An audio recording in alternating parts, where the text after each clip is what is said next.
Here it is. Had to work hard for that.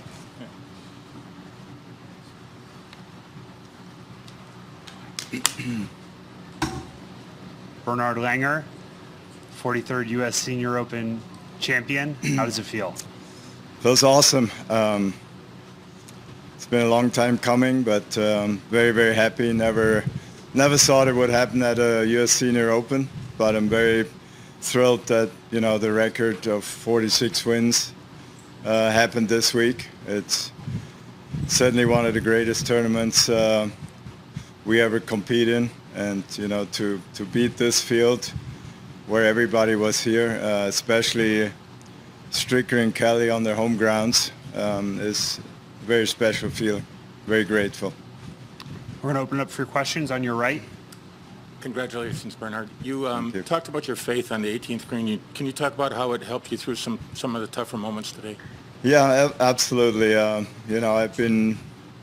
reading my Bible every day and certain devotions, and just realized the last 30 years that I'm not in control, and everything I've been given is a gift from God, and I try to play to the audience of one, which is Him.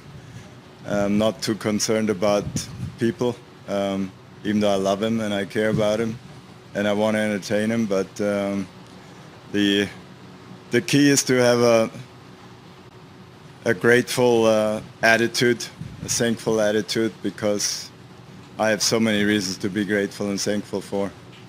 And there's many great Bible verses. The book of Philippians is one of my favorites, and talks about do not be anxious. Well, we're all anxious playing golf, I think, to some extent. There's certain shots we don't feel totally comfortable or confident about, so it's always a good reminder. And I felt that special peace today, early on, where it just was very calm. You think under the circumstances of playing the United States Senior Open and maybe setting a record of 46 victories and playing against Stricker and Kelly and all the other greats of Ernie Els and Goosen and on you go, you'd think you'd be extremely nervous. And I was somewhat nervous, but a lot calmer than I have been many other times. Over here on your left. Hey, congratulations, Bernhard. Talk a little bit more about knowing the Wisconsin native sons were behind you, and did you feel it all the weight of Wisconsin on the last three? Well, I knew it was going to be a tough day just because Steve Stricker, has been in top form. He's winning basically every time he tees up, or he's thereabouts. And I knew he would want to have his streak going of 3 majors in a row. And I knew he was going to give it all. And the same with Jerry Kelly. He's one of the best ball strikers, very underrated golfer. And I knew he would do well because he is one of the straightest hitters, and that was the key this week, I think, was hitting the fairways. If you could keep it out of the cabbage, you had a chance. And I think that's one of the reasons I did so well. I didn't hit it in the rough very often, and took many 3-woods off the tees at times, but then I had to hit 3-wood into the green or a very long club. But I'd rather do that than hit driver and wedge it out from the rough. So it was not easy, and my age probably showed up towards the end. I lost concentration a little bit there, and finished with 3 bogeys. Well, I mean, the last hole was a bogey on purpose almost. I wasn't, I was aiming way right. I knew there wasn't much trouble, and then I had a very long putt, and I told my caddy, I'm going to leave this short, so I don't want to go down the hill and bring double into play or more.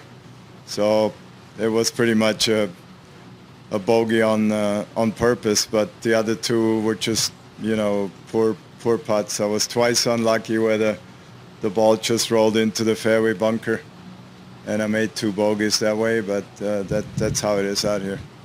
We're going to stay on your left. Bernhard, we were just out with you when you were taking pictures of the trophy and the flowers, and you kneeled down, and then all of a sudden you said, can somebody help me up? I thought that was awesome. But with what you're doing, maybe it relates to Gary's question with your faith, do you feel like an inspiration, and are you human? I'm very human. I got 2 bad knees, for those of you who don't know, and it hurts bending down and staying down. You know, when I have dinner and I sit for an hour or something and get up, it's hard to get up. It's just been that way for a number of years. And reading putts is very difficult because I figured I'm bending down 200 times a day or for 18 holes at least. And that's a lot of bending down. And then I read that if you go downhill, like from a tee box, you go down the hill, it's 20 times your body weight. So for an easy math, if you're 200 pounds, it's 4,000 pounds on the knee joint when you walk downhill. Imagine how many times I've walked downhill in the last 50 years on tour. So the body's taking a beating, no doubt about it, and I feel it just like everybody else. But I got good news. I have a mother that's going to be 100 on August 4th, so I think I have good genes, and hopefully I'll be around a few more years. On your right? Can you talk about how important it was to get off to that fast start with the 2 birdies, and then on 5 to keep it going from a kind of a funky lie there in the mud? Yeah, that was the shot of the week for me. It was great to birdie the first 2 again like I did yesterday, which are not easy holes. But somehow I managed. And my second shot on 5 was as good as yesterday. I absolutely hit it the way I wanted to. I wasn't even concerned. And then I asked my caddy, where is it? He says, I think it hit a rock or it's short. And I was actually in shock almost because it just took off out of the middle of the club face. But as we came around that island of trees, the breeze was definitely into me. I thought the breeze was more left to right. That explained why it came up, 3 or 5 yards short. But as I got there, the ball was sitting a little bit in water and mud.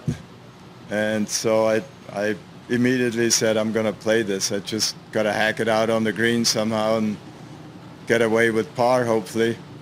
And turned out I played a brilliant shot. I hit it to about 4 feet or some 3.5 feet and made birdie and actually increased my lead, and which it could have gone the other way. We're going to stay on your right. Bernhard, you mentioned yesterday wanting to have a lead just to give you some of that cushion. Starting off and getting that lead and extending it early, how much comfort did that kind of give you in the middle of the round, knowing that the guys behind you had a lot of work to do to get to where you were? Oh, it definitely gives you comfort because you know you don't have to push for birdies. You can play sometimes to the middle of the green and make pars, and if you make pars, you're not losing anything, which is a general rule at a U.S. Open, but when you have a 6-shot lead or something like that, it's definitely true. So I didn't know where I stood till I came to the 10th hole, I think, or the 11th hole, and then I saw a leaderboard somewhere and looked up and saw that I had a 6-shot lead. And so then my goal was to get through 12 and 13, the 2 water holes. So I took a club less on 12 to make sure I'm not going over the green. Made a great par. And 13, I hit it really close. Should have made birdie, but I didn't.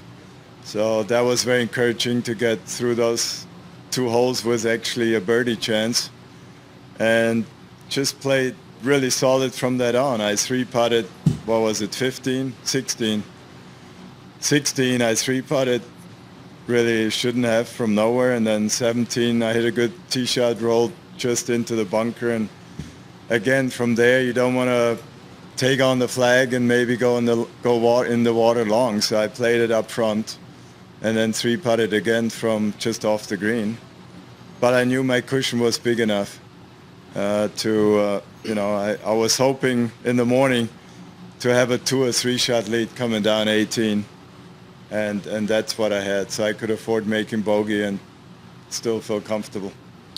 Over here on your left. Yep. The USGA kind of took a chance coming to the middle of Wisconsin, central Wisconsin, to a smaller market. I'm glad they did. How did the golf course hold up, Sentryworld? Oh, I was just saying to several people, it's one of the best golf courses I've ever played. Condition of the golf course was fabulous all week long. Beautiful fairways, great greens, The ball rolled really nice. Bunkers were good.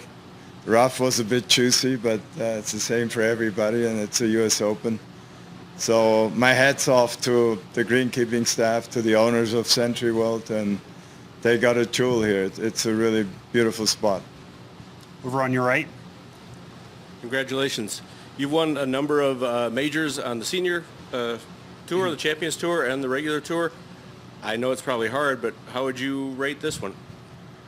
Well, it's certainly up there.